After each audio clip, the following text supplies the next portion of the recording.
Hey guys, happy Black Friday. I hope you all had an amazing Thanksgiving. So it's Black Friday, day after Thanksgiving, and I have the day off work, so I'm going to be pounding out a couple videos for you guys, and I've been getting a lot of requests, so I'm hoping to fill some of these requests today in my videos. So if you see the next couple videos I post, I'm wearing the same shirt, that is probably why. So in this video, I wanted to discuss good foundations you can wear in the winter time.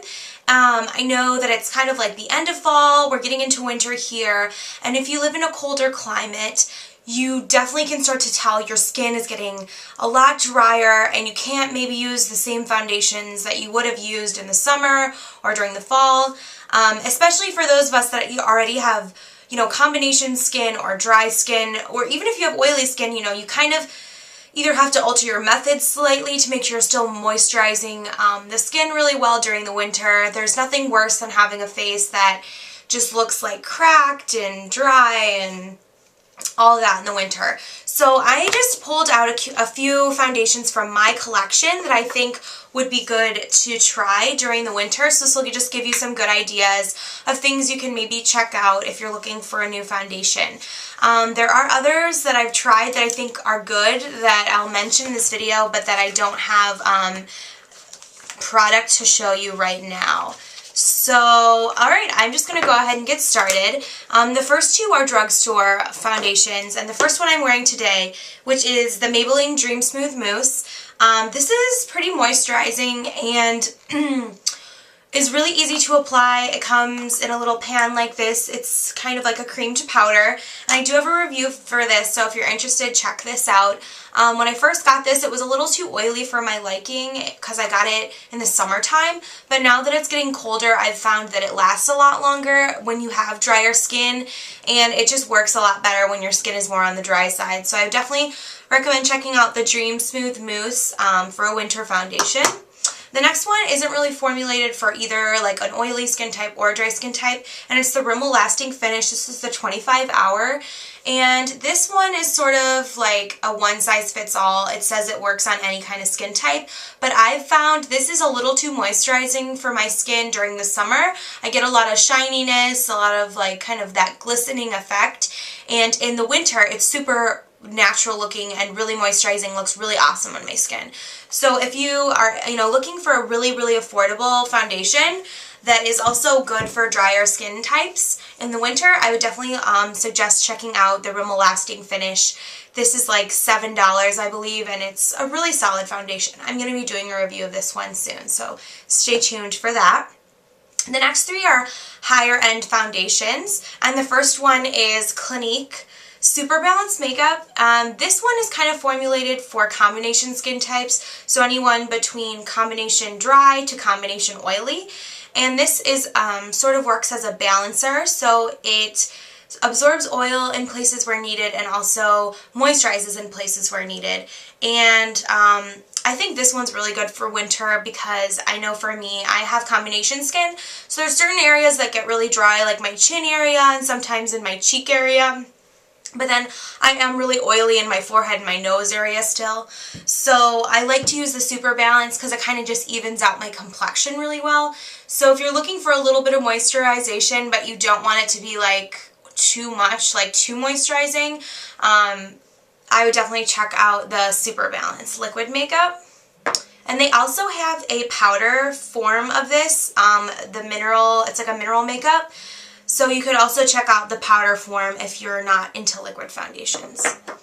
The next one is a foundation everyone loves that I don't really like. I bought this foundation and kind of gave it a bad review, and it is the NARS Sheer Glow. I still have it because I wasn't able to return it at the time, but this one is definitely more for a drier skin type, and so I'm looking forward to using this throughout the winter to see, how I like it better, because when I originally got it, it was way too greasy for me and a little too moisturizing for my combination oily skin. So if you, already have the Sheer Glow, stick with that for the winter, and maybe if you're looking to try like a more higher end foundation that everyone really seems to like, try out the NARS Sheer Glow. I wasn't the hugest fan of this for some reason, but I'm going to keep giving it a go throughout the winter and see, you know, if I change my opinion on it as my skin type does start to get a little bit more dry. But I had this in my collection, so I just had to show you Sheer Glow. But if you're not ready to spend $42, I would suggest checking out the Neutrogena Healthy Skin, and that's another one that I don't have with me right now. I used to have, and I gave it away to a friend because it wasn't the right color for me. But that one is also very moisturizing, a very natural finish, probably more of like a medium coverage. So the Sheer Glow and the Healthy Skin are more of like a medium coverage. And then the last one I would suggest, which this is just, you know, of course, like I said before, just the foundations I have in my collection that I think are good for winter. I know that there's much more out there that are really moisturizing, but this is just all that I had. And the last one is the Lancome Tunt Miracle. And this one has rose extract in it. So it's supposed to really moisturize your skin. And I've definitely found this one to be super moisturizing, almost borderline not good for my skin during like the summer and the fall. I just got this one for Sephora friends and family, and when I first started wearing it, I was really concerned that it was going to be almost too moisturizing for my combination oily skin, and as I've been continuing to wear this, I'm definitely liking a lot more now that, you know, my skin is getting drier into the winter season. So if you have dry skin, I think you would love Tint Miracle. It is super moisturizing, and it's a really natural, lightweight coverage, probably medium to full coverage though, while also still being really lightweight.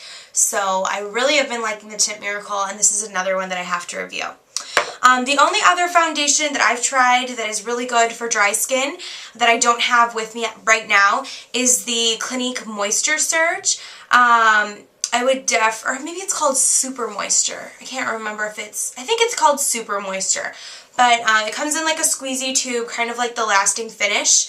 And that one is for like dry to very dry skin. So if you have like super dry skin, like your skin is dry year round, and now that it's winter, your skin's even drier, I would definitely suggest the Clinique Super Moisture Foundation. That one is one that I tried that did not work for me because it was too moisturizing, but if you have really dry skin, that would be awesome for you in the winter because it is just a really nice, thick gel kind of consistency, really good coverage, and just really moisturizes the skin. So I hope you guys enjoyed this video. If you have any questions about any of these foundations, just go ahead and leave a comment below, and I'd be happy to answer your questions. And stay tuned for my next video I'll be posting, I'm sure, soon. I'm going to be recording quite a few today. So thanks so much for tuning in. Bye, guys.